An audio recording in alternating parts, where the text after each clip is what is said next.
Hello. Hey, welcome back. Welcome back to Set the Standard with the Seldons, because we're the Selden Standard. Yes. What's up, Dad? How you been? Good. So I actually, Been you a while. guys, Been a I just flew into town today, hit the ground running. I went and saw my Nana. I feel like kind of doing this little catch up with you guys sometimes in the beginning of these episodes are kind of fun. It gets to let you know our dynamic and, I fly across the country for you guys and we film and we hang out and we do a lot of fun stuff actually. And so my dad got me from the airport today, hit the ground, went to go see some family, came back, and we were like, you know what? We're going to do a podcast this evening.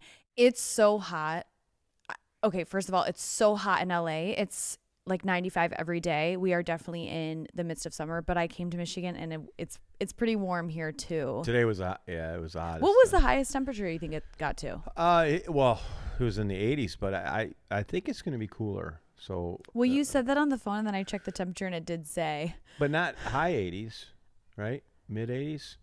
In Michigan, for those of you who aren't familiar, we can get some humidity in the summer. We were talking about temperatures, and I know LA is hot, but it doesn't have the humidity. Michigan gets, I think it was last week, there was one day where it was probably in the 90% humidity. So when that happens, if you've never experienced that, you walk outside literally in the morning, especially if you have an air-conditioned house, and you walk outside and you literally get wet. It feels... Oh, when was that? It's What like day? Florida. Yeah. And just that. Michigan, summers are great, considering They we have are. winter, and we've had some very nice, mid to high 70s and just no humidity. We've had some really gorgeous days. So Yeah, no, it's actually every time I've come back about almost every 2 to 3 weeks here this summer.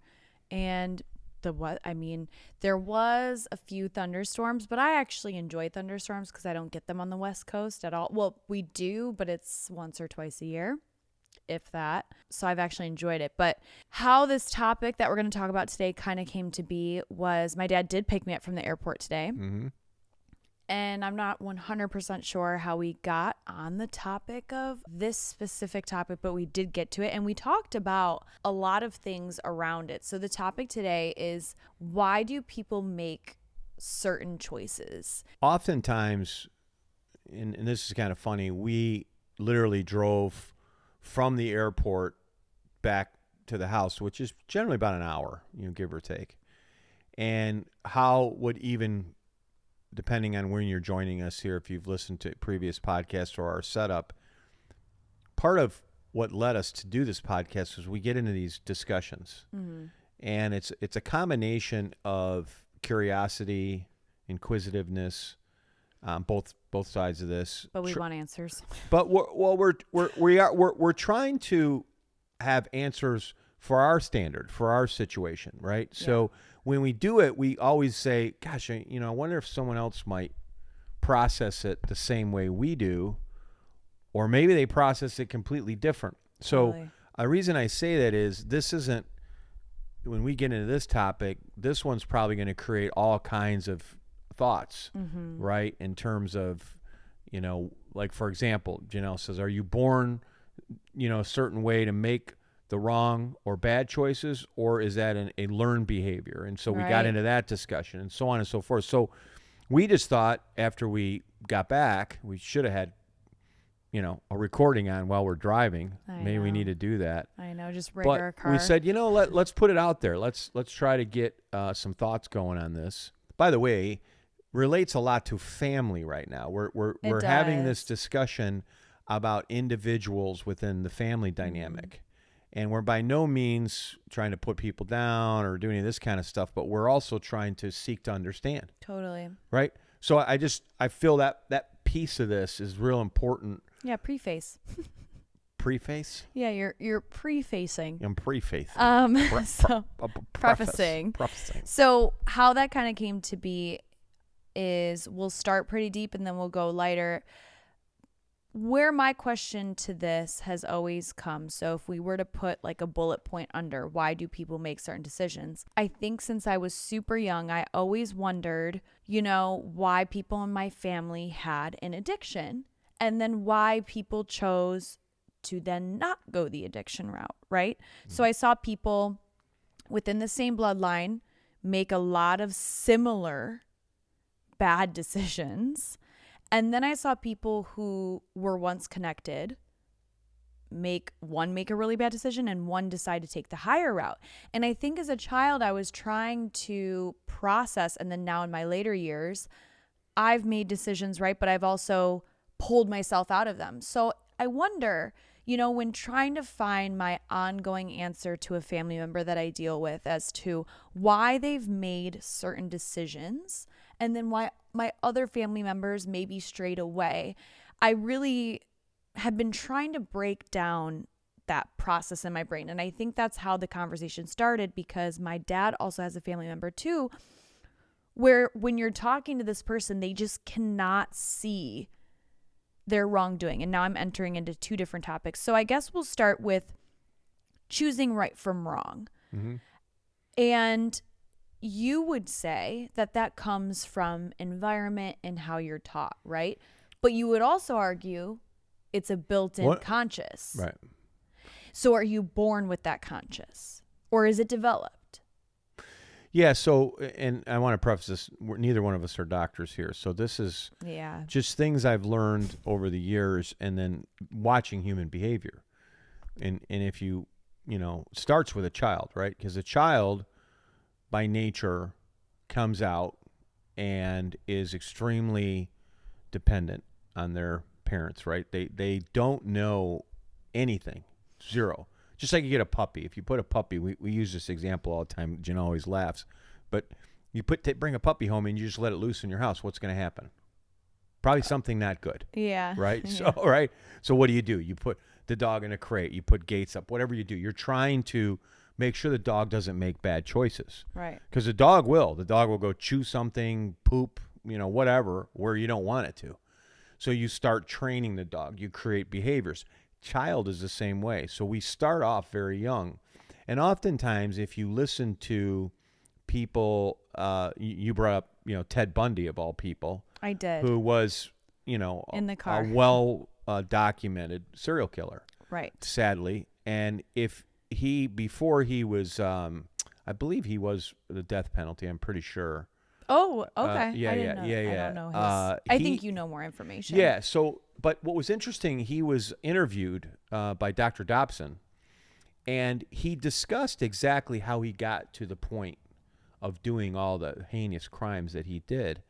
And we're not going to get into all that detail now, but what it was a progressive, it was acting out progressively. But was there a seed in his brain when he was born to lead him down those steps? Because as kids, we all do kind of weird, not all of us, but a lot of kids, like they said, I think in one of the things he would torture frogs or something. Like it started in these weird, whatever.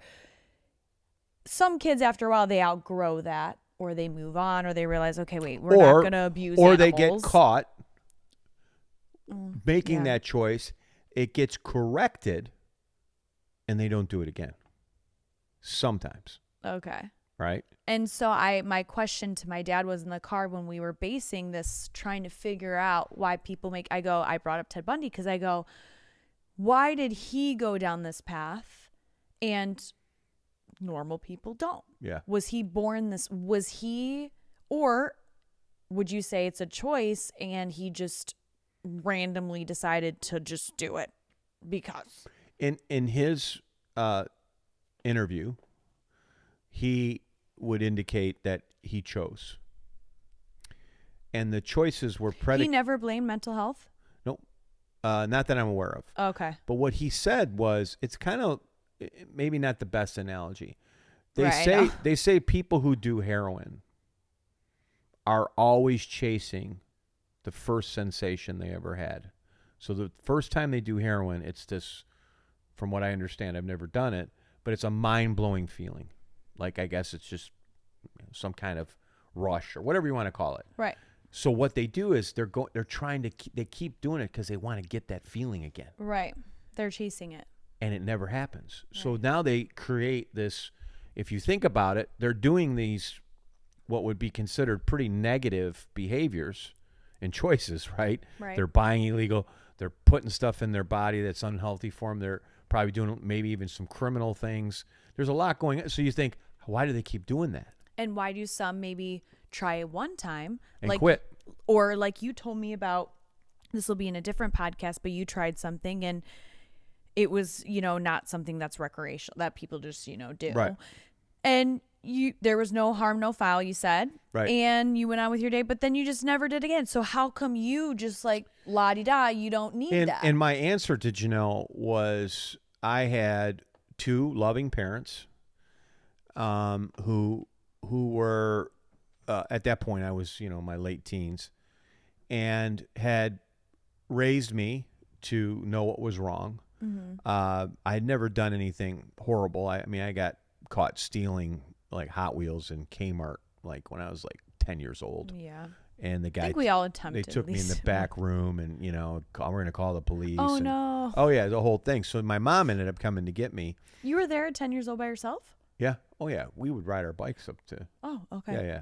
Yeah, we lived in a different generation. Yeah. I guess so, but my point is, so my mom came up there, and I felt really bad because I felt like she was disappointed. She didn't say a word to me. I shouldn't say it that way. She didn't yell at me. So when we got done meeting with the man, she said, ride your bike home and we'll talk when you get home.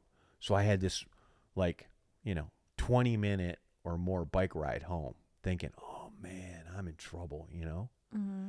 And when I got home, my mom sat me down in a very calm way and talked to me. Yeah. That's not right. You don't take what's someone else's. That's wrong. I think I might have got some kind of punishment. I think I was grounded or something. But I remember it so vividly. As I sit here 50 years later, it's funny. I could remember it so well. So why did that stick with me? Why? I think first and foremost, she was there to correct the behavior immediately. Okay? Now, some kids might go out the next day and do it all over again. Well, that's what I'm saying, because you had someone in your bloodline that got caught doing stuff and they were still doing stuff. Yeah, and I think and they had the same parents. Yeah, I think it's a combination of I'm not disputing it. There's certain things you're born with. I mean, I'm not going to sit here and tell you that isn't. But I do believe a lot is learned behavior in our lives. Okay. And learn comes learning correct or incorrect ways. And so, but each person has a conscience. So I have a question for you really quick. Let's say a lot of it you believe is learned behavior. And I'm not saying I'm going against or whatever with this. I'm just at this point asking my dad a question. Let's say a child has certain thoughts and they're born into a family that the parents, maybe they're doing their own, they're not as corrective or disciplinary to the child. Like I had you were pretty disciplinary. So you were there to watch and correct certain behaviors where sometimes. Yeah, not always, but most of the time. Let's say a kid is born in an environment where it's a rougher situation, or sometimes, like I said, we've known some kids that have a lot of wealth and their parents are still not, whatever. That kid isn't corrected. As it grows up, it's still not corrected. Do we blame that kid then for who they become as an adult if no one corrected them all through their youth? Because what I'm finding is if these people aren't being corrected by their parents, if this is a learned behavior, then why are we putting blame on certain people's outcome? Okay. What do you have to say about that? There's so along that path as a young person, you go to school. If you do something wrong in school, generally, you get corrected or, you get disciplined. Right. So now you get through school and then you're out in the world. The world has laws. There's laws all around us.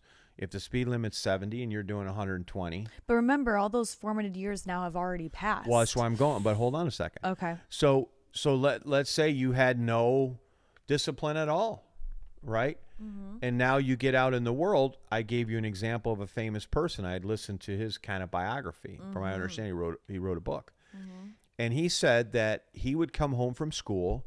His parents were divorced. His father was a drug addict and a drug dealer. So he literally was left to his own to do whatever he wanted. Oh, right. And he said he lived in an area that it was easy to go out and hang out with friends, and he had lots of potential. In fact, he's turned out successful in certain ways. This is Jesse James? Yeah, I wasn't going to mention names. Okay. We can cut it out. Yeah.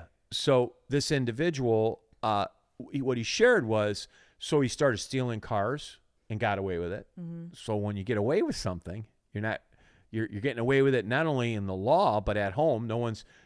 He literally got caught with stolen cars at his house, his dad's house. So his dad didn't know, or his dad looked the other way. So the dad's not going, hey, where'd you get that car? Right. So eventually he got in trouble with the law. Yeah. He lost any opportunities for scholarships in sports. He didn't get to go into careers that he was thinking he would go into. No one was correcting him. That's right. So he got corrected by the law. Right. Society has a way of correcting things. Mm-hmm. And it worked for him. In that case, it still was a rough road. Now, he had other problems in his life, and he went on to describe that, so I don't want to spend all my time on that one. But the point is that if, as a young child, the old saying, it's hard to teach old dog new tricks. Right. So to your point, mm-hmm. if a child lives their first, 18 years and has no guidance, None. zero. Yeah. You're right. There's a good chance. Well, so I have someone in my family on my side that has now grown up, and there was no guardrails for this individual person. Mm-hmm. And he is now experimenting with many different things. Mm-hmm. And do we blame him? He has no... Well, see, you're saying something blame, right? It's going to be easy to blame the parents. Like, the parents get blamed for everything. And I'm not saying the parents don't have some responsibility. But how do we, if he already kind of came in this world He knows right from wrong. He does. Well, I promise you. But if no one gave him doesn't matter. He knows the difference. He chooses not to follow. And what'll happen is he'll get away with it for a while. Mm-hmm. He's doing things he probably shouldn't be doing, and he knows it. And right from wrong, are you going off of what society deems right and wrong? Well, let's use laws. We'll just use the laws of the land. Sometimes society says things are right that you don't always agree with that he's doing. But we're talking about that then isn't a bad choice. That's a good choice for him. Well, if he wants to be... He may think it's a good choice. Okay. Yeah. That's different. See, we're confusing people who do things that affect, if you personally choose to do something that is harmful to you, and at some point it, just think about people who go to rehab, right? They're drug addicts. They go to rehab. They're told all this stuff. They pay all this money, and they come back, and 6 weeks later, they're on drugs again, or they're drinking again. Why does that happen? Why do people go to AA and not get fixed? Right. Because they choose not to. Or people, they say that smoking cigarettes, they try to quit. Yeah, my dad was that. Yeah. And do you think he just was like, I don't want to? Yeah, no, I feel like there was probably a point where he genuinely wanted to. He enjoyed it. I think the reality was he made the decision to accept. So then should I look at my family member and be like, they enjoy drinking? Sure. So why can one person have a nice drink, go out, sit down and enjoy it, and another person wants to have 10 drinks, get in their car, drive down the road, and kill a family of 5? Well, they don't. I don't think they're thinking when they get in their car that's going to happen. But it's all over everywhere. The news, people, you see it all the time. Some drunk driver kills these people. When the Mothers Against Drunk Driving started, MAD, that was a big push, and that was, hey, this, thousands of people are dying every year from drunk driving. Right. Blah blah blah.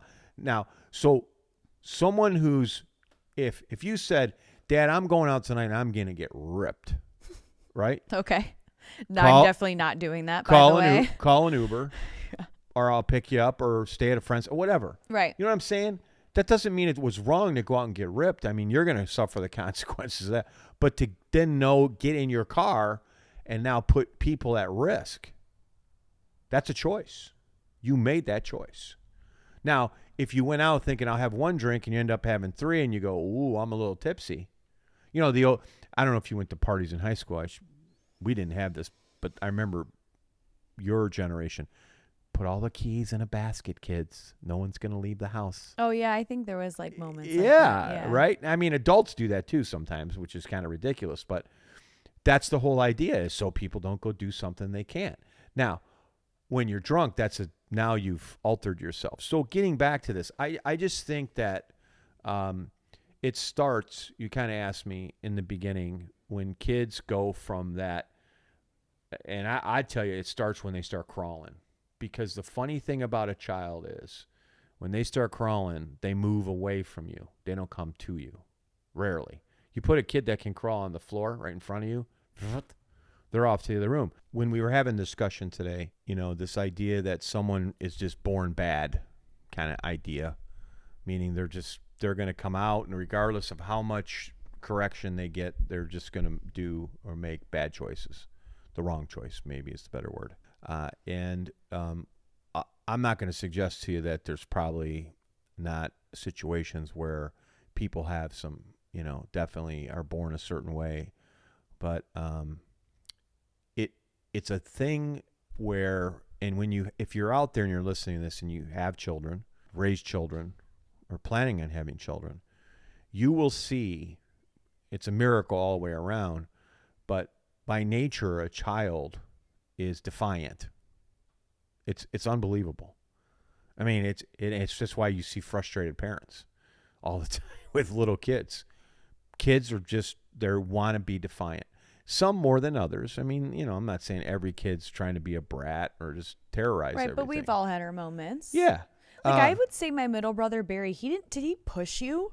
I feel like he didn't really push limits. But see, he did when he got older, like when he got into school, by his homework. Well, no, he didn't push stuff. limits. He just didn't do anything. Well, but that's in its own way. That's going against. Those are making wrong choices. True. So you can't say if you have like and that brings up an interesting point. When your child's in school, and you get the call from the school, hey, Johnny, pushed a little kid today at school. Mm-hmm. And we sent him down to the office. Mm-hmm. Okay. So the parent goes into the office, goes to school, most likely got the call. And does the parent also discipline the child based on what happened at school? Hey, Johnny pushed Susie down. Susie got hurt. She cried, blah, blah, blah. So now does the parent go home and follow through with that and say, Johnny, what you did was wrong. You don't push other kids. And as a result, as a consequence, you're not going to get to play your game for a week or a day or whatever it is. But that amount of punishment sometimes is part of correcting the future wrong choices. But not every kid has that opportunity to get that. Well, this is why you've asked me the question. Are you born to make the wrong choice? My answer might surprise you. Dun, dun, dun. The answer is what? Yes, you are. You're born because you were created with a selfish nature. You were. And if that does not have any guidance whatsoever of any type, right, other than the laws of the land, which, again, that usually doesn't happen until you get a little bit older and you're out in the world, right, then, yeah, you'll be not every child and not every person, and not every person will do the worst things. I'm not saying everyone that doesn't get any guidance all become murderers. I'm not saying that. Right. But what I am saying is I heard this guy on a podcast actually, and he was from Mexico, and Mexico's got a lot of issues with gangs and different things. And he was saying that a lot of these large groups, what they do is they get kids when they're like 10, 11 years old. They indoctrinate them into the gangs. That happens, in the States too, and other areas of the world, I'm sure. And it's almost like a brainwashing, right?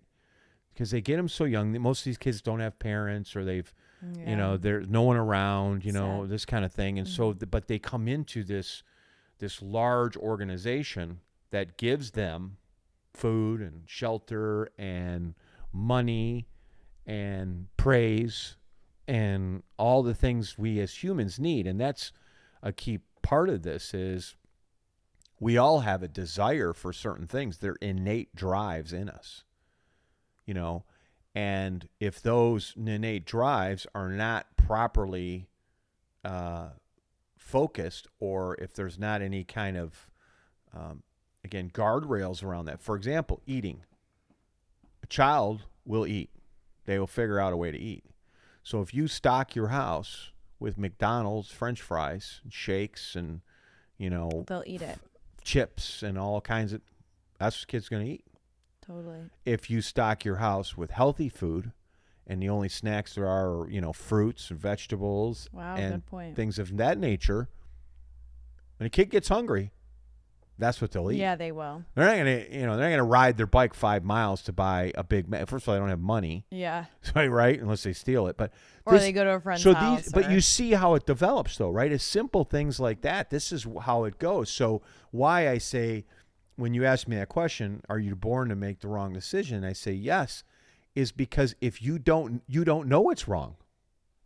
Well, you think everyone's born with a conscience. You have it what in I'm saying is, but if you don't have anyone telling you what you're doing is wrong, how do you know it's wrong? I think I had stuff in there. You didn't tell me everything in the world that was wrong. No, you're right. I didn't.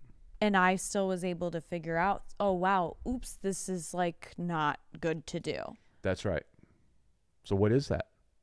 Even now, what would you say? That's in me. I'm born that way. You have a conscience. Yeah, there's no question. Where some people, I would say, maybe don't always have that little ding, ding, ding as much as I do. They override their conscience. And that's why it's called searing. Actually. I asked my dad this in the car.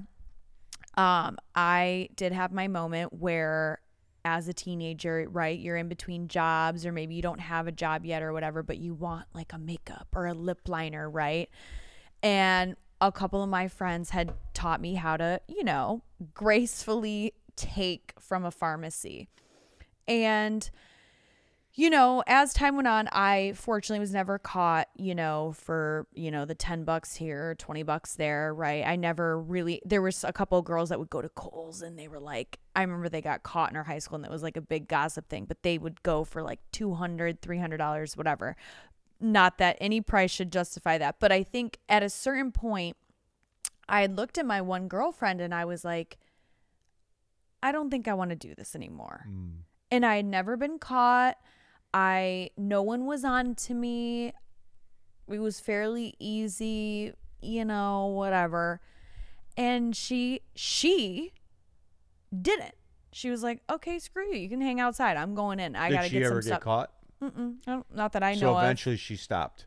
Right. But why why were we at different? Why did mine, you know? Well, and you had said something, you go, well, maybe it was something I said, nicked your conscience. I can't remember, but I do remember her being like, all right, you sit in the car. I'm going in.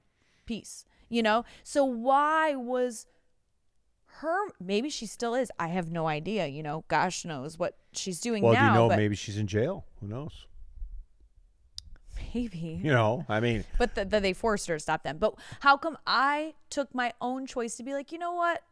I'm good on this. Yeah, well, I do. I come back to how I would answer that. And then what I'd like to do is move to how do we help our audience, if they've made a bad choice, move forward. But in that example, it could be the idea you didn't want to disappoint, you know, me or your just you know, suddenly somebody. That turned on. Yeah, because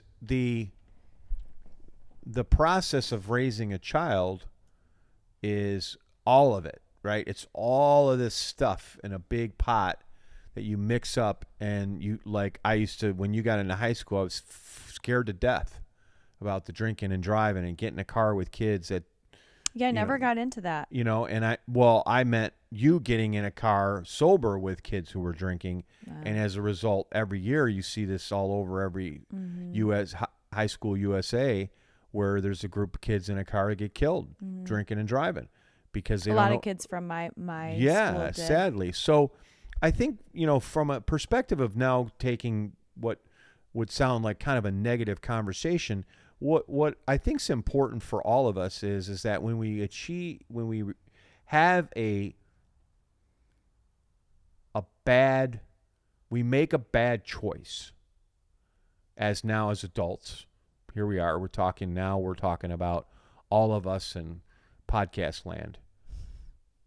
There's always going to be that moment where you decide to change. Yeah.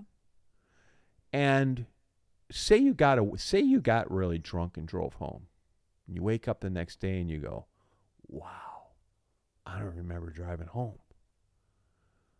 Man, I'm grateful I didn't get in an accident. I didn't hurt anybody or whatever." Now, in this example, there were no consequences. Now the question is, will you go, "Well, I'm never going to do that again. I got away with one there. I'm going to call everybody I know before I get in my car." Or do you keep repeating it, going, "Well, I'm not going to get caught. No one's going to know. Take the back roads, not a problem." But then something happens. Yeah. So I knew someone early in my life that got a drunk driving early in their driving career.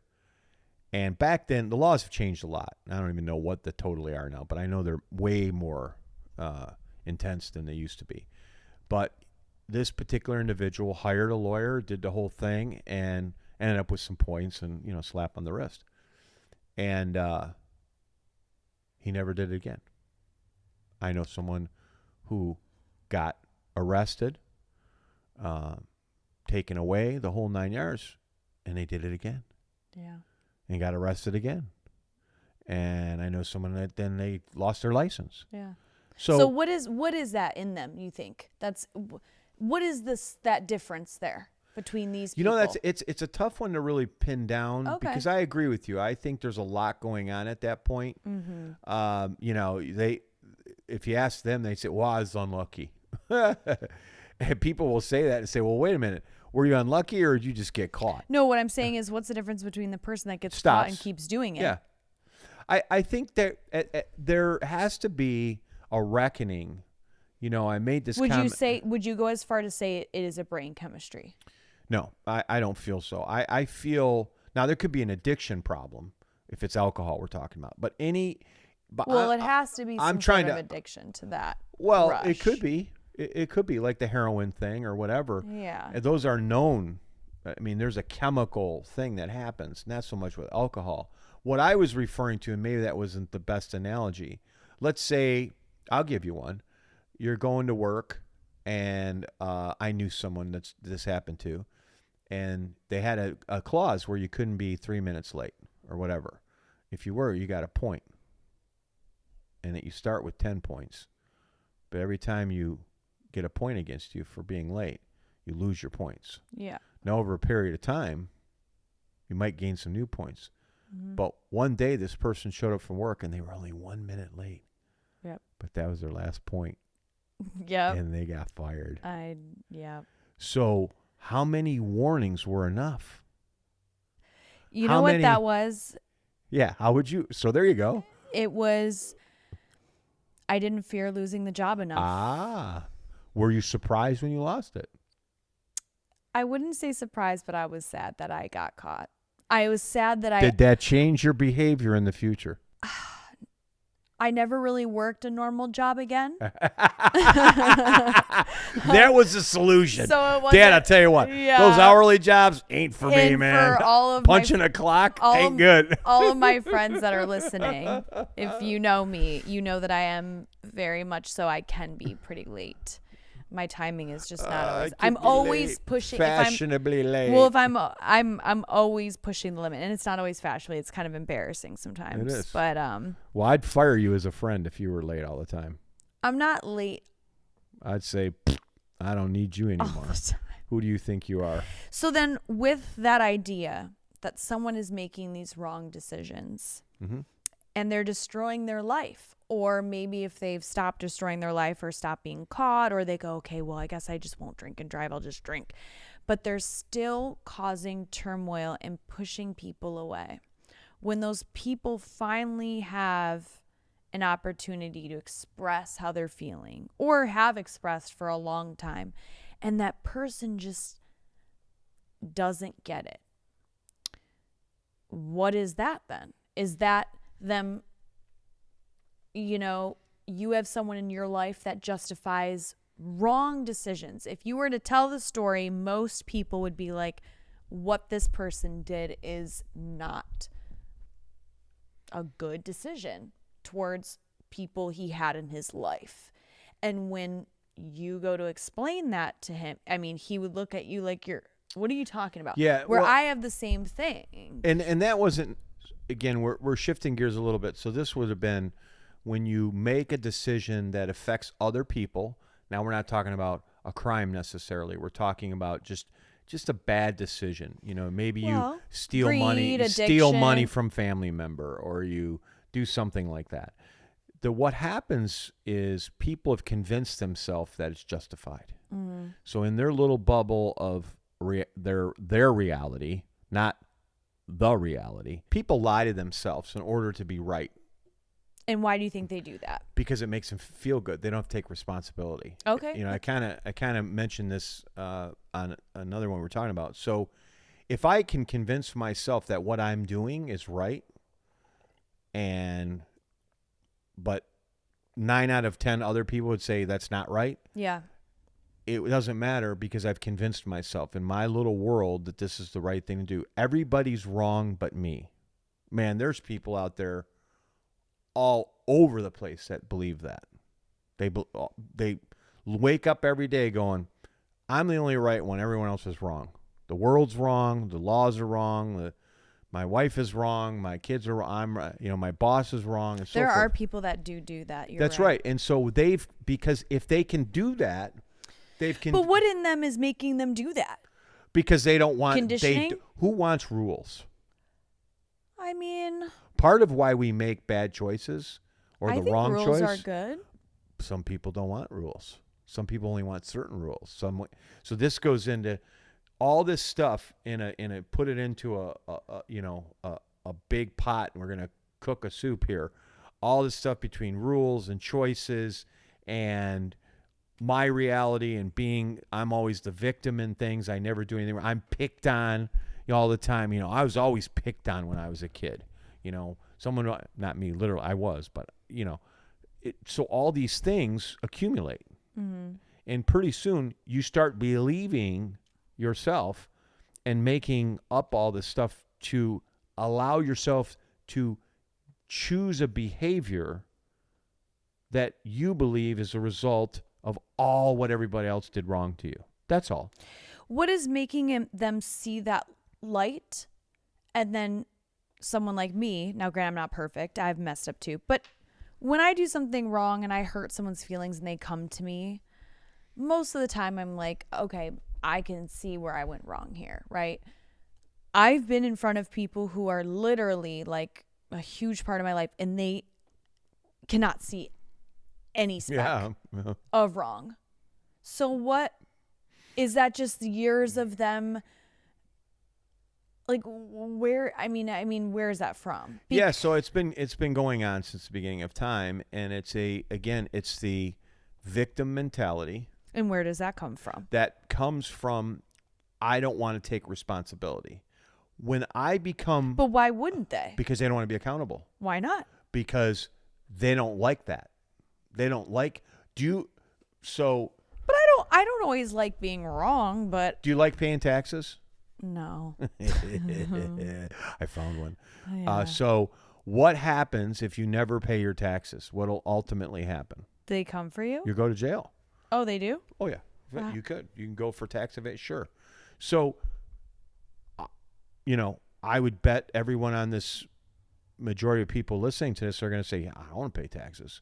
So if you choose not to pay your taxes, mm-hmm. you choose because you have to. That's the rules. I didn't make them up. Someone else did. Okay. So if you decide not to pay them, they're going to come and get you at some point. You're going to be penalized. It takes a while before they throw you in jail, but ultimately that's what will happen. So you choose not to. Now you could sit there and go, well, I'm not paying taxes because I think it's unfair and I'm never going to pay tax again. Okay, well, good luck with that. Good luck with that, right? Because you're going to have to pay those taxes. Okay. Now, I don't know that I agree with all of the taxes, right? So what do? I say, all right, what are my options? I need to vote people in maybe that aren't big, want taxes. So not to get too far off here, but this is the reasoning person. It can understand that it's one of those things there's nothing I can do about it. I just have to do it. Begrudgingly, I can be angry, I can, whatever, send it in at the last minute. I can do all kinds of things to make myself feel better about it. But what you can't do is not do it. So laws, rules, so there's rules in school, there's rules when you're growing up, there's rules in the world. If you don't follow those and you decide to go against them, you're going to end up with some consequences. And so if that consequence that you receive after making that bad choice doesn't correct the behavior, doesn't put you on the path of righteousness, then you're going to suffer again. And you're going to have another consequence. So in the simplest things, you go park your car in a parking zone where it says no parking, or you have to pay a thing. You put quarters in a thing. I'm not going to put quarters in a day. I'm not going to do it. Come on, you got a ticket on your car. So instead of costing you $1 to park there, now you got I've done this. Now you got a $10 ticket. So who are you going to get mad at? Right? I sometimes get frustrated. But there you go. I know. So you made the choice. So the next time you go park there and you just paid the stupid 10, hopefully you remembered to pay the 10. It's now not 20 or 30 or 40. I wish it was 10. They start at 53. All right. Well, there you go. It's so that's what you get for I was 3 minutes late on a meter, and I got a $53 ticket. Oh boy! So you should have put more money in it. I didn't. So there you go. What a great example. So now, when you go park in the same area, what are you going to do? Oh, so this has happened in the same area several times. So I've actually done learned. This. I know. Or I just didn't. I was just like, oh, there's 30 minutes. Maybe they need to make it a $5,000. No ticket. way. Well, would that change the behavior? Yeah, it would. Well, there you go. I for sure would be setting. See? So $50. Yeah, $50. Not a big deal. Well, no, it is kind of annoying.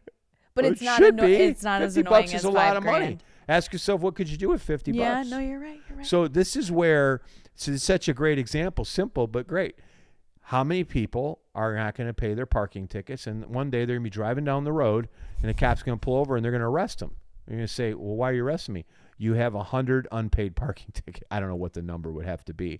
Yeah. So with that finally, and you're arrested, and you owe, $8,000 in parking, so I'm sure that happens. Wow. So why one person gets one $50 ticket, and I had this happen recently. Same deal. I knew I'd even set my timer, and it went off. And I'm sitting there going, I still got 10, 15 minutes, right? Whatever. Yeah. And sure enough, I go out there. Yeah. $10. And I just hated it because I had to go, just the hassle. They don't take cash, and I had to write a check, and Oh, you can't do it online? Yeah. It was enough that every time I go there now, I throw my credit card in there, and I'm going to buy an extra minute or hour or whatever. I'll pay it forward for someone else. So to wrap this up, I think as Genelle and I finalize this conversation, we realize there are no clear answers. Clearly, it's well, we might have some people giving us clear answers, though. Scientists or something. Yeah, and listen, like we said, we're just two people trying to set. We have created our standards based on learning from our mistakes and other people's and other people's. And so that's such an excellent point there. You ever had a friend or someone you watched just make bad choice? My dad used to say to me, I had an older brother, and he got in a lot of trouble early in my life, and he said to me, well, makes you guys all go, oh, wow. Well, he said to my older brother at the time, I was in the room, and he goes, I have to punish you because I have a younger brother too. He goes, I have two more that are watching. So whatever I let you get away with, they're going to think they can get away with it. And he was right. Do you think that's why you're more well-behaved than your older brother? There's no question. I saw my brother get in some deep trouble. And I remember thinking to myself, oof, I don't want to go through that. Right. I remember that. when the girl got caught stealing at her high school, I was like, oof, I don't want to get caught. Like, I don't want the school. Now, I'm not saying I knowing. never did anything wrong. I didn't get caught. Yeah. But I saw that. So in the end, our hope is, as you set your standard for you, and something happens, and God forbid it's anything really horrible, but you decide to make a decision, a choice. It could be with a relationship. It could be, hanging with certain people, buying too expensive of a car, whatever it is. Learn from it. That's all we're asking. When we talk, the overriding theme among Set the Standard is learn from your walk through this life and set your standards.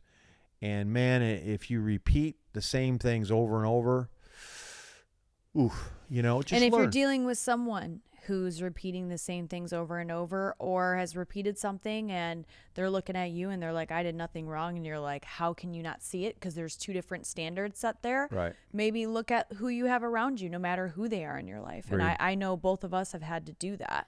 So I agree. Well, I tell you, good conversation. This is good. This is a good one. Well, I think we definitely need to maybe start getting some mini recorders when we're driving in the car, so the audience can get the raw conversation. It wouldn't be. We'll rig our car with mics. There you go. We'll have to like a Google car where they have all those things on them. Oh, and driving around. yeah. But we appreciate you, and we appreciate the responses we're getting so far. Yeah. We'd like to hear your feedback on this. Yep. We will take that into consideration. Again, not trying to offend anybody or get into. We're trying to learn. Yeah. And if you know this, if you take this topic and you go, man, I've got some good ideas on this, share it, and we'll share it with everyone else. So we appreciate you. Thank you guys so much for watching. Subscribe, and we'll see you. Peace out. Bye.